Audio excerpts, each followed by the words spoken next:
ధాన్యం కొనుగోలులో జాప్యం చేస్తూ ప్రభుత్వం రైతులను అరిగోసలు పెడుతుందని కేంద్ర హోంశాఖ సహాయ మంత్రి బండి సంజయ్ ఆగ్రహం వ్యక్తం చేశారు. కొనుగోలు కేంద్రాలు ప్రారంభమై నెల రోజులు గడుస్తున్నా తూకాలు వేయడం లేదని మండిపడ్డారు. కరీంనగర్ జిల్లా ఖాజీపూర్ వడ్ల కొనుగోలు కేంద్రానికి వెళ్లిన బండి సంజయ్ రైతుల బాధలను అడిగి తెలుసుకున్నారు.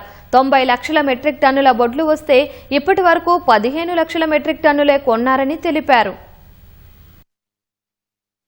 నెల రోజుల నుంచి ఇలా కొనుగోలు కేంద్రాల దగ్గర నేను నేషనల్ హైవే మీద వస్తుంటే నేషనల్ హైవే మొత్తం వడ్లన్నీ పోతున్నాయి.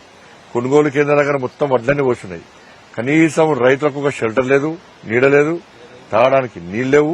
వాళ్ళ పరిస్థితి నానా ఘోరమైన పరిస్థితి అలా రైతుల పరిస్థితులే కనాల్సింది.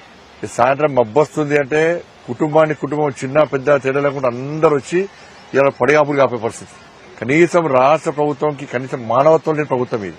ఇలా 90 లక్షల మెట్రిక్ టన్నులు టార్గెట్ రాష్ట్ర ప్రభుత్వానికి. ఇంతవరకు కనీసం 15 లక్షల మెట్రిక్ టన్ను కూడా కొనుగోలు జరగలేదు ఇప్పటి వరకు. ఇంకెప్పుడు చేస్తారు? ఇక శుద్ధితాడు గాని, గోన సంచులు గాని, ట్రాన్స్పోర్టేషన్ గాని అన్నిటికీ కేంద్రమే పైసలు ఇస్తున్నది. నువ్వు చేసేదేంది?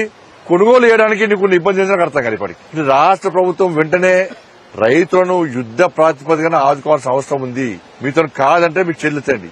దాని ప్రత్యామ్నాయం వేరే చూస్తారు, కేంద్రం చూస్తారు. ప్రత్యామ్నాయం మీతో కాదని చెప్పి ప్రత్యామ్నాయం కేంద్రం చూస్తుంది.